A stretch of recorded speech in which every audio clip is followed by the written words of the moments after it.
1750억 개의 매개 변수를 한번 돌려야지 답을 하잖아요. 네. 그러니까 GPU가 엄청 뜨거워지잖아요. 그럼 그걸 식히게 해야 되잖아. 네네. 그러니까 무리 500ml가 그냥 날아가요. 근데 전 세계에서 2억 명이 달러붙어 있잖아요. 한 달에 22달러 받아가지고 본전이 안 될 거다라는 게 그 예측한 사람들의 예측이에요. 자, 박종훈의 경제한방 IT 현자로 불리시죠. 박태웅 한빛미디어 의장과 함께 하고 있는데, 자, 그동안 기술, 산업 대결은 이제 AI 대결로 이제 진짜 빠르게 옮겨가는 그런 모습을 보여주고 있는데요. 과연 이 상황에서 어떻게 우리가 지금 대응을 해야 될지, 먼저 일단은 규제안이 요즘에 자꾸만 나오니까 그거부터 조금 더 알아보고, 그다음 우리들도 AI에 대해서 어떻게 대응할지까지 좀 여쭤볼까 하는데요. 먼저 규제안 갖고 얘기하는 데가 있습니다. 바로 유럽연합인데, 이렇게 빨리 규제안을 만들려고 유럽연합이 움직인 데에는 분명히 이유가 있을 것 같아요. 왜 그런 거죠? 유럽연합이 사실은 여러 가지로 굉장히 배울 게 많습니다. 개인정보보호법에 관해서도 GDPR이라고 해서 사실상 전 세계가 다 따라가게 만든 법안들을 내놨고요. 지금 인공지능 법안도 가장 앞서가고 있는데, 2018년도에 인간 중심에 신뢰할 수 있는 인공지능 가이드라인의 초안을 발표합니다. 네. 초안을 내놓고 사방으로부터 의견을 받아요. 여기에서 이제 인간의 기본권에 입각한 4가지 윤리 원칙을 내놓습니다. 인간의 자율성에 대한 존중이 있어야 한다, 피해를 방지해야 한다, 공정해야 한다, 설명 가능해야 한다. 그리고 2020년에 인공지능 백서를 발표합니다. 네. 그 여기에 대해서 의견을 다 들어요. 그리고 2021년도에 인공지능 법안 초안을 발표합니다. 그리고 또 의견을 다 모아요. 그리고 올해 들어와서 비로소 인공지능 법안 표결을 시작했습니다. 그러니까 인공지능 법안 지금 뭐 나왔는데 그 내용이 어떤데 이렇게만 보고 있으면 2018년부터 시작된 그 사회 전체 여론을 모아가는 이 공론화 과정을 다 놓치는 거예요. 우리는 지금 어떤 공론화도 하고 있지 않지 않습니까? 우리는 진짜 아무 얘기도 없어요, 진짜. 네. 국회에 법안이 막 올라가 있거든요. 네. 아무도 몰라요. 그렇죠. 그런데 이런 과정을 하나도 안 하는 겁니다. 와. 그리고 이 과정을 거쳐서 나온 유럽연합의 인공지능 법안이 120페이지입니다. 우리 지금 국회에 올라와 있는 게 25페이지. 엄청난 차이가 있군요. 예. 우리하고 유럽연합 사이에는. 그 유럽연합 법안에 보면 인공지능이 가져올 위험을 4단계로 분류하는데, 네. 허용할 수 없는 위험, 하면 안 돼. 높은 위험, 제한된 위험, 최소 또는 낮은 위험, 이렇게 4단계로 분류를 해요. 네. 여기서부터 우리하고는 많이 다르죠. 네. 이게 그 2018년부터 시작된 숙고 과정을 거쳤기 때문에 이렇게 엄밀하게 분류를 해나갈 수가 있는 거예요. 네. 여기 보면 허용할 수 없는 위험이 저렇습니다. 잠재의식 기법 또는 행동을 왜곡하기 위한 조작 또는 기만 기법을 사용하는 AI 시스템. 네. 그러니까 나는 못 느끼지만 나의 잠재의식을 건드리는 방식으로 하면 안 된다. 네. 그다음에 개인 또는 특정 그룹의 취약점을 악용하면 안 된다. 그리고 민감한 속성 또는 특성에 기반한 생체인식 분류를 하면 안 된다. 사회적 점수 매기기 또는 신뢰도 평가에 사용되는 AI 시스템은 안 된다. 이게 뭐냐면 면접 혹은 채용 과정에 인공지능을 쓰면 안 된다. 혹은 신용평가 시스템에 인공지능을 쓰면 안 된다. 범죄 또는 행정 위반을 예측하는 위험평가에 사용되는 AI 시스템은 안 된다. 그리고 비표적 스크래핑을 통해서 얼굴 인식 데이터베이스를 생성하거나 확장하는 AI 시스템은 안 된다. 그리고 법 집행, 국경 관리, 직장 및 교육 분야에서 감정을 추론하는 AI 시스템은 안 된다. 이게 보면 저기 얼굴을 보고 감정을 추론한다고 하잖아요. 네. 이거 안 된다는 논문들이 많이 나와 있습니다. 네. 기술적으로 안 된다. 네. 근데 얼마 전에 저희 국방과학연구소인가요? 북한 그 뉴스 보고 북한 지도부에 뭐 감정 상태를 파악하는 인공지능 시스템을 만들겠다고 발표를 했는데, 그게 유럽연합에서 하면 안 된다고 하는 허용할 수 없는 위험에 해당하고요. 기술적으로도 AI 쪽에서 그런 건 안 된다라는 게 밝혀져 있습니다. 네. 그러니까 그런 것들이 좀 많이 답답하죠. 또 하나 제가 사실 걱정해요. 저 사실 프로그래밍을 좀 해봤는데, 논문 쓰면서 경제 모델을 시뮬레이션으로 만들어 본 적이 있는데, 그때 제가 가장 충격받은 건 제가 그 모델을 통제를 못 하더라고요. 제가 외계 변수를 바꾸면 제가 생각했던 방식으로 바뀌는 게 아니라 창발적, 이거 창발성이라고 그러잖아요. 그렇죠. 와, 뭐 나비 효과가 일어났는데. 그 복잡성. 네, 복잡성. 네, 네. 그래서 복잡계로 제가 사실 논문을 썼는데, 그렇군요. 복잡계 논문의 가장 큰 문제점이 제가 통제가 안 됩니다. 그래서 그때 AI에 대해서 제가 스스로 공포감을 느꼈던 건 뭐냐면, 내가 이렇게 해서 매개 변수를 이렇게 하면 통제가 될 줄 알았는데 하늘로 날아가 버리니까 우리가 통제할 수 없는, 즉 이렇게 유럽연합이 아무리 규제를 해도 요 안에서 만들어진 인공지능이 과연 우리 뜻대로 움직일 것이냐? 엉뚱하게 딴 데로 가버리면 어떻게 할 것이냐. 이런 것들 어떻게 하느냐고 문제. 우리가 모르겠다. 네. 라고 하는 게 그 능력을 emergent ability라고 부르는 이유예요. 어. 그 이유를 알았으면 느닷없이 나타난다고 하지 않죠. 네. 그래서 그 EU 법안 중에서 챗GPT 같은 거대 언어 모델 관련 규정도 있습니다. 이게 지나치게 엄격한 게 아니냐 싶지만 네. 사실은 얘가 불러올 위험의 그 레버리지를 생각해 보면 충분히 짚을 만한 포인트를 짚은 거죠. 네. 그리고 이게 어쨌든 규제 개발이냐 이런 얘기에서 항상 개발 속도 빨리 가야 돼 이런 생각하는 분들도 있고 네네네. 또 공개하는 게 차라리 더 안전한 거 아니냐 이렇게 보실 수도 있고 그래서 뭔가 좀 다른 견해를 뭐 이렇게 자꾸 규제하고 이렇게 난리야 그냥 시장에 맡겨 이렇게 하시는 분도 있을 것 같기도 하거든요. 그것도 어떻게 보시나요? 그런 시각은? 제가 생각할 때 그 말이 반만 맞다고 생각하는 게요. 지금까지로 보면 오픈 소스가 소프트웨어 개발을 엄청나게 많이 이끌어온 건 사실이에요. 그리고 심지어 인공지능 쪽에서도 보면 오픈 AI가 트랜스포머 모델을 쓰고 어텐션이라는 모델을 썼거든요. 그래서 굉장히 효과를 봐서 지금은 생성형 인공지능은 거의 다 트랜스포머를 쓰고 있는데 이게 구글이 만든 겁니다. 네. 구글이 만들어서 그냥 오픈한 거예요. 네. 억울하겠습니다. 구글이 구글이 먼저 만들고 마이크로소프트가 앞서가는 케이스가 된 건가요? 구글이 굉장히 속상할 만하죠. 네네. 거기다가 심지어 GPT-4를 내면서 얘들이 아무것도 공개 안 했단 말이죠. 오, 이건 좀 불공정한 것처럼 느낄 수도 있겠는데요, 구글은? 그러니까 구글 입장에서는 이것들 뭐지? 이런 생각을 할 수도 있어요. 네. 그런데 문제는 그 연구 오픈과 마구잡이로 유포해도 된다는 다르다는 거예요. 페이스북에서 라마라는 오픈소스 모델을 내놓고 그거를 받아가지고 스탠포드에서 알파카라는 모델을 내놨는데 여기가 순수 연구 목적으로만 써야 한다라고 조건을 달긴 했지만 사람이 그렇지가 않잖아요. 토론토로 금세 다 퍼져나갔거든요. 근데 이게 퍼져나가게 되면 인간의 윤리를 학습시키지 않은 얼라인먼트를 정렬하지 않은 인공지능들이 엄청나게 퍼져나가고 그거를 악덕 기업들이 많단 말이에요. 이를테면 지금 우크라이나와 러시아 전쟁에서 얼마나 많은 가짜 뉴스가 나오고 있습니까? 그리고 얼마 전에 터키 대선도 가짜 뉴스의 향연이었다고 얘기했고 선거 결과도 가짜 뉴스에 좌우됐다는 평이 나올 정도였거든요. 그리고 얼마 전에 왜 미 국방부가 포격당했다는 사진이 하나 나와가지고 미국 주식이 한번 출렁한 적이 있었습니다. 그것도 인공지능이 만든 가짜 이미지였거든요. 근데 그 극단주의자들, 파퓰리스트들이 가짜 뉴스를 이걸로 엄청나게 생산을 해서 여론의 양극화를 부추길 가능성이 있다 없다를 따지면 있다가 훨씬 높겠죠. 거기다가 컨텐트 팜들이 검색 클릭을 많이 받기 위해서 온갖 그 컨텐트를 인터넷에 마구 올려서 검색을 받고 싶어하는 욕구도 피할 수 없을 겁니다. 그러니까 공개하자는 건 반만 맞는 얘기고요. 실제로 배포에 있어서 어떤 기준이 있어야 한다.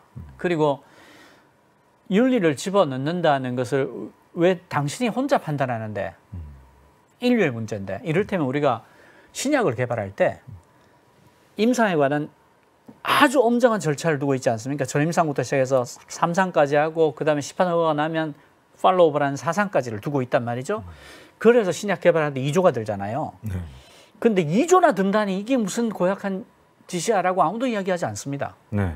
사람 목숨이 달린 일이니까. 이것도 마찬가지예요. 네.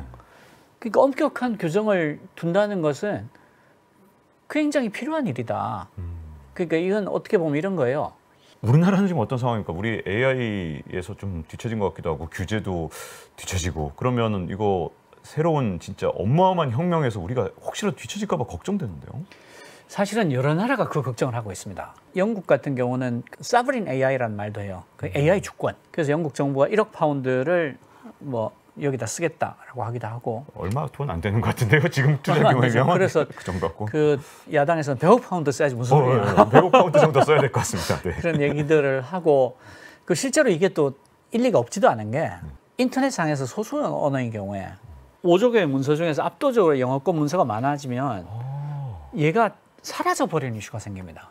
그러겠네요. 그거 진짜 큰 문제겠네요. 근데 이 문서에 정보만 남겨 있는 게 아니라 그 나라의 문화, 네. 그 나라의 관습, 그 나라의 역사가 다 들어있단 말이죠. 근데 챗GPT 같이 막 영어 문서 중심으로 하는 5조 개를 학습해서 답을 토해내기 시작하면 그 나라는 없는 나라가 돼버리는 거죠. 이 부자 나라의 문화와 부자 나라의 관습과 부자 나라의 관행을 학습한 애가 답을 토해내기 시작하니까 그리고 개발의 우선순위가 네. 마이크로소프트와 미국의 이해관계를 우선적으로 해서 개발을 하지 어머 한글도 있었네 이러고 한글을 봐줄 리는 없잖아요. 그럴 것 같지 않습니다. 네. 그러니까 그 점에서 사브린 AI가 갖고 있는 문제의식이 일리가 있다.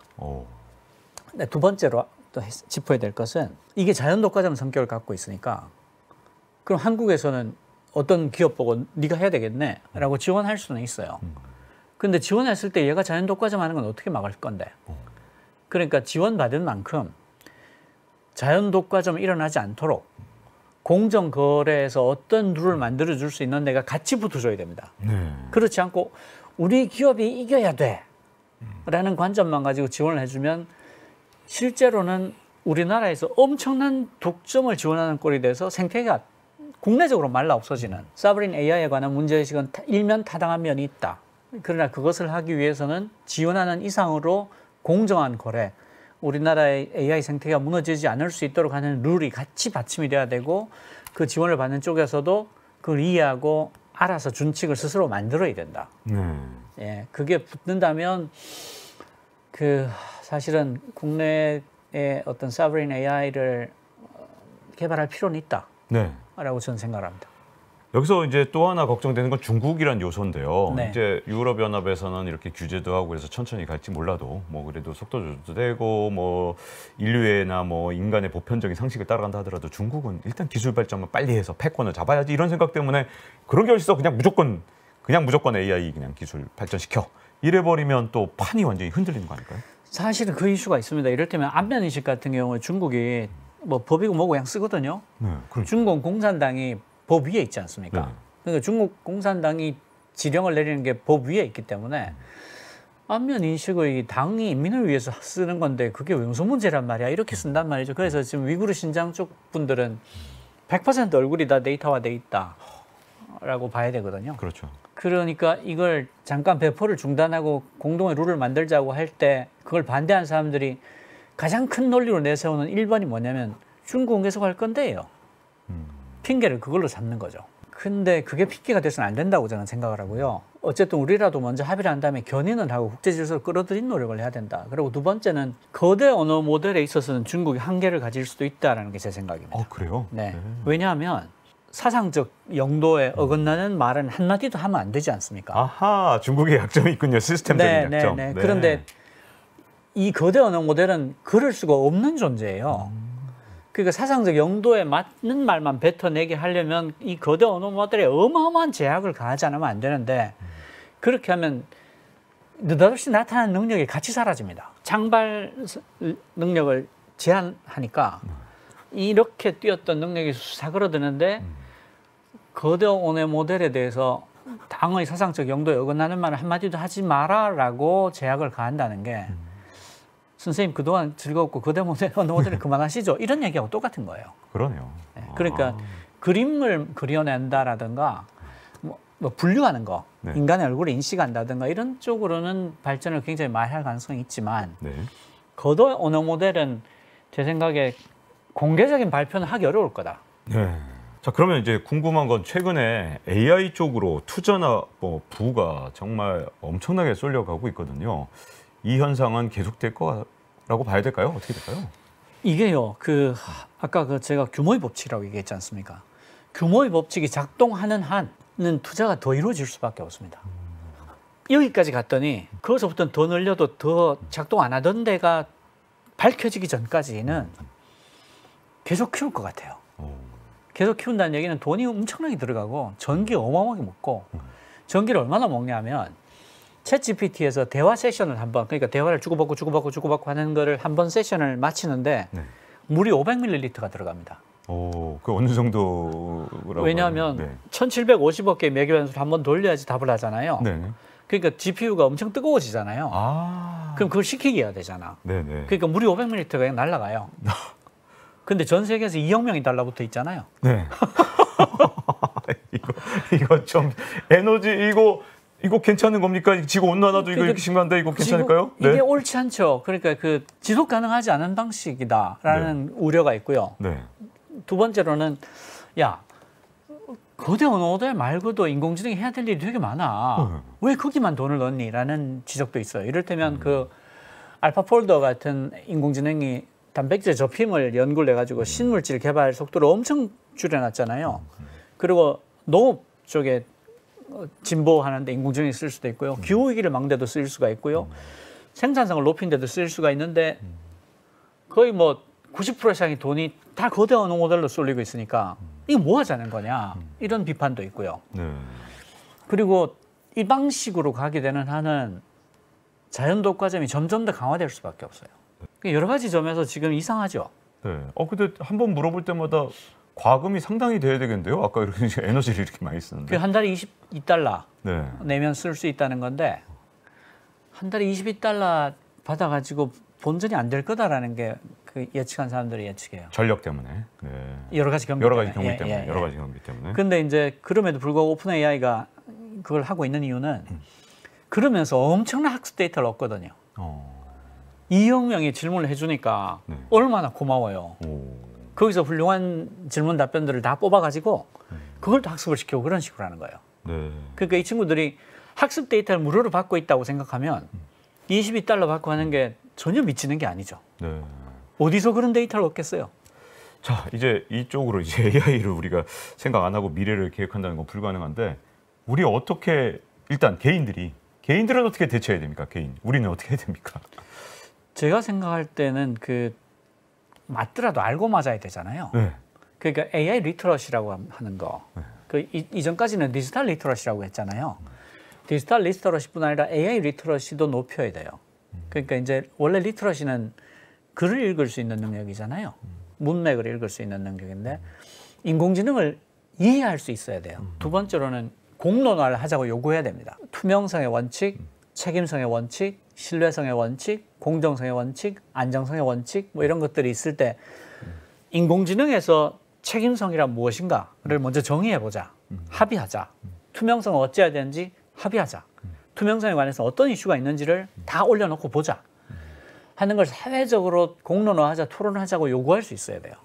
그리고 전 세계적으로 행보를 같이 해야 됩니다. 이를테면 두 가지 위험이 있는데요. 하나가 갈라파고스화가 되는 위험이에요.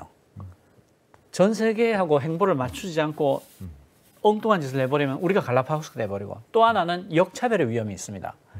그러니까 굉장히 엄밀한 규정을 내놨는데 다른 세계 거대 기업들은 무시하는데 한국 기업들만 그거를 적용시키게 하면 역차별이 되죠. 네. 그러니까 이쪽으로 가서 역차별이 돼도 안 되고 저쪽으로 가서 갈라파고스가 돼도 안 되고 유럽연합 같은 곳하고 발을 맞춰서 글로벌하게 같이 연구를 하고 같이 대응책을 하는 게 굉장히 좋은 방법이 될 수 있습니다. 그렇게 해서 그 규정을 정할 때 우리의 의견이 반영될 수 있도록 하는 게 좋죠. 공동의 대응을 끊임없이 촉구해야 됩니다. 네. 예. 자, 지금 이제 AI에 대해서 이렇게 네. 말씀을 듣다 보니까 와, 진짜 우리가 피할 수 없는 변화. 피할 수 없습니다. 네. 어떻게든 선제적으로 우리가 먼저 알아서 대응을 해서 네. 정말 여기서 살아남아야지. 네. 살아남아야 강한 자가 되지 않겠습니까? 진짜 와, 진짜 어마어마한 변화가 온다는 게 진짜 느껴졌고요. AI를 어떻게 쓰고 활용하느냐, 이건 정말 단순하게 뭐 지식이라든가 뭐 좀 더 알겠다 이런 정도가 아니라 전혀 다른 얘기입니다. 네, 살아남아야 되는 그 네, 목적을 위해서도 꼭 알아야 될 것 같은데 오늘 진짜 엄청난 통찰을 들은 것 같습니다. 자, 박태웅 한빛미디어 의장과 함께했고요. 자, 박종원의 경제한방 이제 마칠 시간이 됐습니다. 다음 시간에 뵙도록 하겠습니다. 감사합니다. 감사합니다.